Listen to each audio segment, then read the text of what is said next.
ये एक ओजोन का पैनल है। ये वाटर प्यूरिफिकेशन के लिए यूज़ किया जाता है। तो इस पैनल में से ओजोन गैस जनरेट नहीं हो रही थी, तो इसका एक बार ओपन करके देखते हैं अंदर से कैसा दिखता है। यहाँ पे एक एम्पियर मीटर लगा है।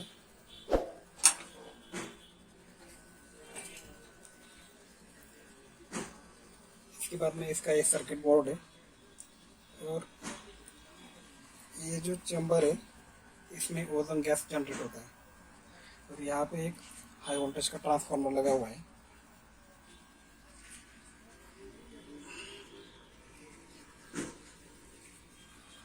तो इसका जो पीसीबी है, इस पीसीबी में एक प्रॉब्लम है, तो हम देखते हैं इसको ऑन करके।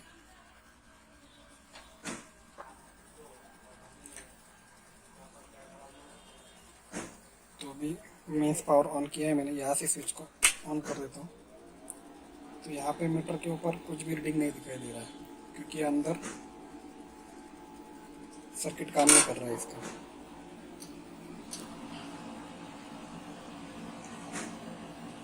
यहाँ पे एक छोटा सा 12 वोल्ट का SMPS भी हो सकता है। इस SMPS का भी प्रॉब्लम है, या हो सकता है इस पीसीबी में प्रॉब्लम है। इसको हम चेक करके देखेंगे।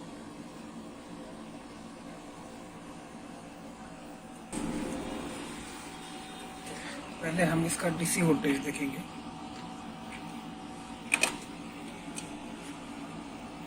ये जो DC वोल्ट की वायर है यहाँ पे आई है, यहाँ पे हम चेक करेंगे DC volt.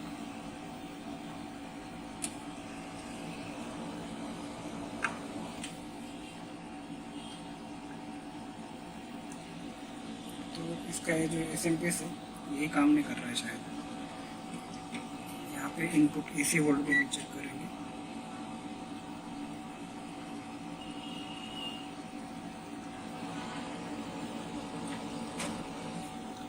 Input 240 volt AC तो आ रहा है यहाँ पे। तो इसमें DC वोल्टेज जनरेट नहीं हो रहा है।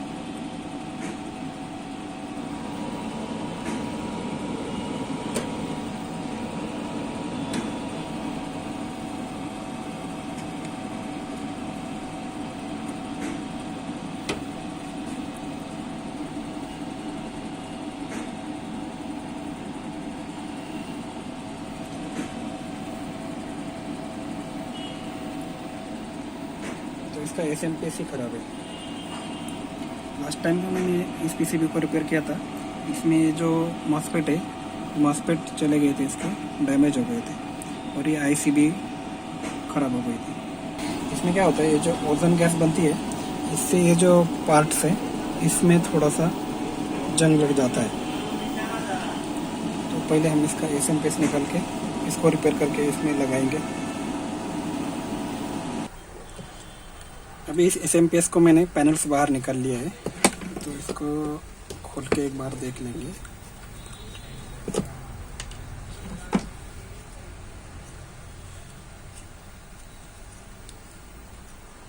SMPS है 12 वोल्ट और 1.3 एम्पियर का।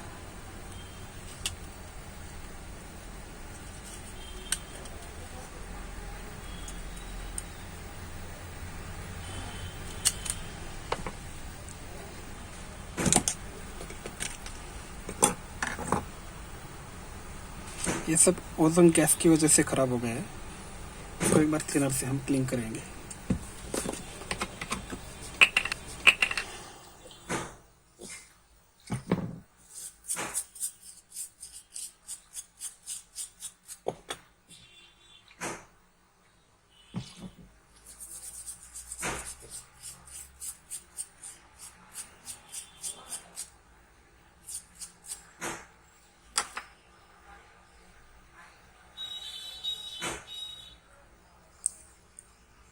ऐसा तो पीसीबी में देख के कुछ डैमेज तो नहीं लग रहा है।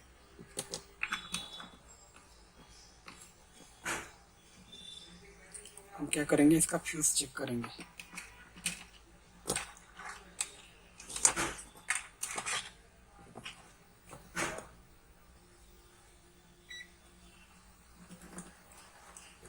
ये जो होल दिखाई दे रहा है, इसका फ्यूज है।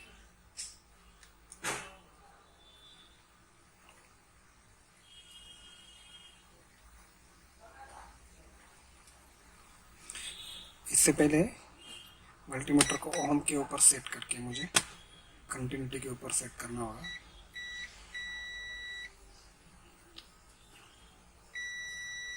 इसका फ्यूज भी सही है, तो इसका आउटपुट क्यों नहीं आ रहा है फिर?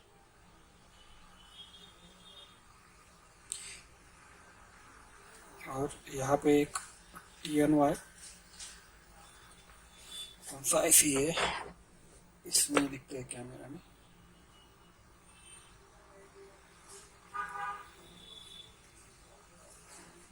TNY 279 है शायद।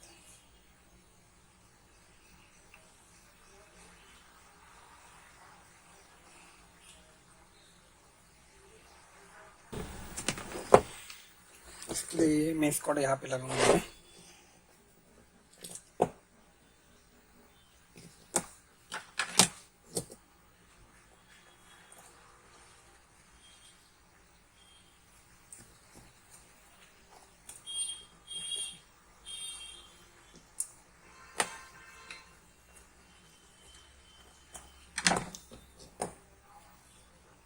इसके बाद मैं इसको सीरीज में एक बार लगा के देखता हूँ।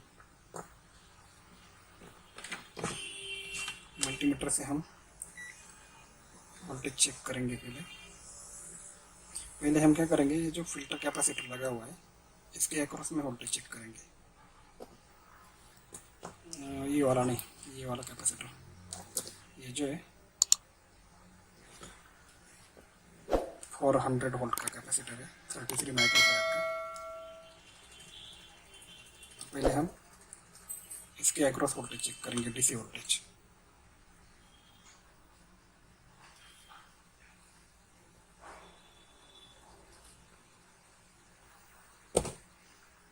ये जो ट्रैक है कैपेसिटर का, यहाँ से यहाँ तक है, तो मैं यहाँ पे और दूसरी पिन यहाँ पे लगाऊंगा।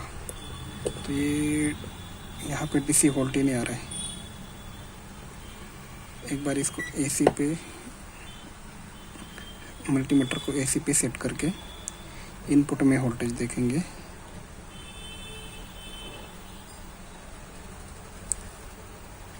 तो 44 वोल्ट है यहाँ पे। यहाँ से यहाँ तक फ्यूज़ है, यहाँ पे भी वोल्टेज सही है। इसके बाद में यहाँ पे एक लाइन फिल्टर है। लाइन फिल्टर मतलब एक छोटा सा ट्रांसफार्मर होता है। इसके इनपुट में भी वोल्टेज सही है, इसके आउटपुट में वोल्टेज नहीं आ रहा है। और इसमें भी कौन से पॉइंट में नहीं आ रहा है, ये वाला बाहर वाला जो पॉइंट है लाइन फिल्टर का, उसमें वोल्टेज नहीं आ रहा है।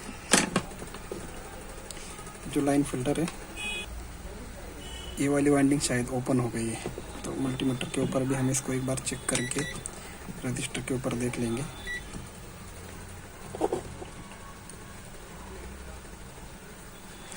यहाँ पे कंटिन्यूटी मेगा ओम में दिखाई दे रही है, और ये वाली वाइंडिंग सही है। तो यहाँ पे कितनी दिखाई दे रही है,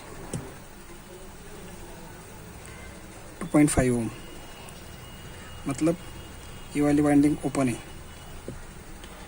तो अभी लाइन फिल्टर मेरे पास में तो नहीं है, तो मैं एक काम करूँगा, इसको चेक करने के लिए मैं इसकी जो ये वाली वाइंडिंग है, यहाँ पे एक बारीक सा वायर लगा दूँगा।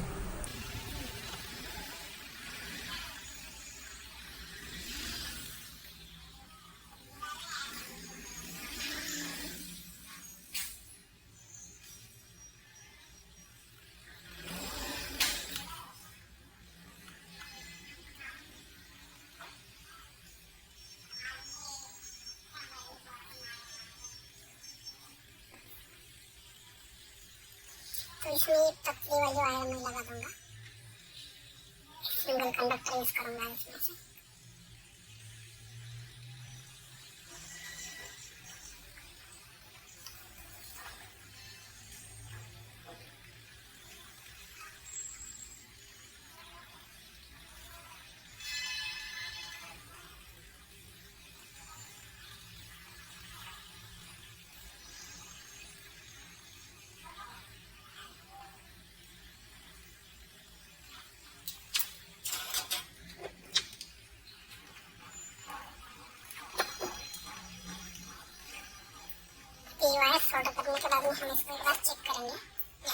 इंडिकेटर भी एलईडी लगा हुआ है यहाँ पे, तो ये एलईडी अभी ऑन होना चाहिए।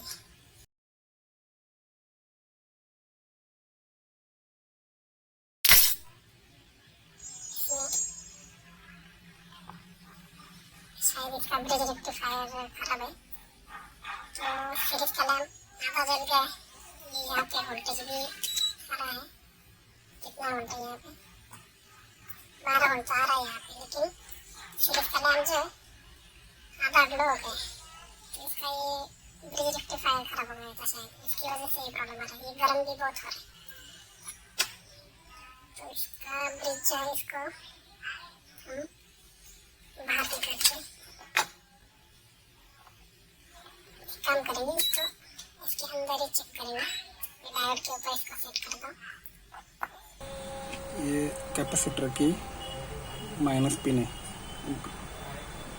तो ये कनेक्टेड है ये एनोड की पिन से ब्रिज रेक्टिफायर के। तो हम ये जो रेड प्रोब है इसको लगाएंगे एनोड से ब्रिज रेक्टिफायर के, और फिर यहाँ पे कंटिन्यू भी चेक करेंगे।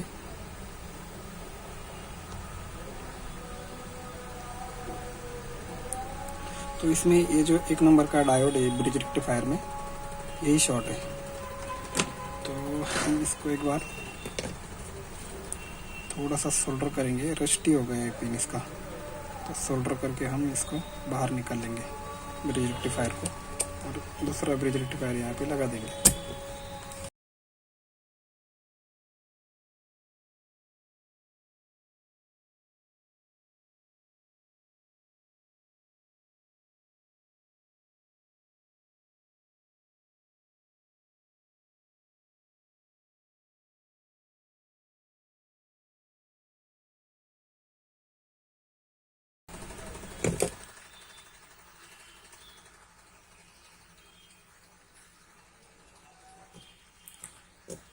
तो इस वाले ब्रिज रेक्टिफायर को हम रिप्लेस कर देंगे।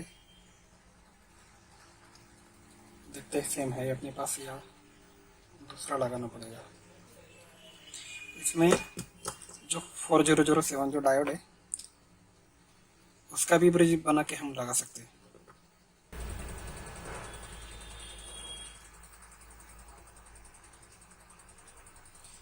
इसका ये नंबर डिफरेंस है, लेकिन रेक्टिफायर तो सेम है, तो इसकी जगह पे ये रेक्टिफायर हम लगा सकते हैं। तो इसको लगाते समय पोलैरिटी का ध्यान देना बहुत ज़रूरी है, इसको उल्टा नहीं लगाना है, अगर उल्टा लग गया तो प्रॉब्लम हो जाएगा। इसके बीच में एक स्लीव था, इसके स्लीव भी यहाँ पे हम लगा देंगे। क्या होता है, रस्ट आने की वजह से यहाँ पे स्पार्किंग हो जाता है। फिर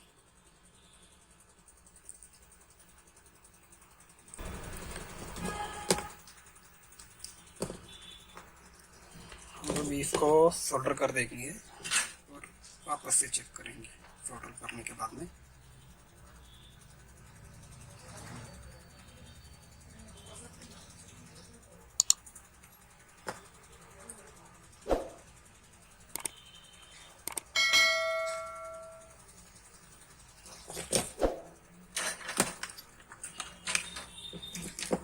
इसके लीड को कट करना होगा।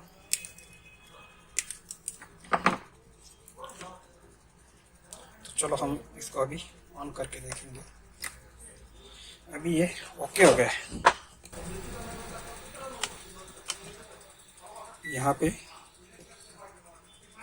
वोल्टेज 12 वोल्ट दिखाई दे रहा है, तो इसका ये रेक्टिफायर शॉर्ट हो गया था। बाकी तो दूसरा कुछ इश्यू नहीं है इसमें। और इसका ये जो लाइन फिल्टर है इसकी एक वाइंडिंग ओपन हो गई थी, ये रेक्टिफायर शॉर्ट होने की वजह से ही इसकी ये जो वाइंडिंग है ओपन हुई होगी। तो हम इसको अभी इसका जो इंक्लोजर है इसमें पैक करके पैनल में लगा के भी इसको एक बार चेक करेंगे। चलो हम इसको फटाफट से पैक कर देते हैं। अभी ये जो राउंड वाला है यहाँ पे ये फ्यूज़ है।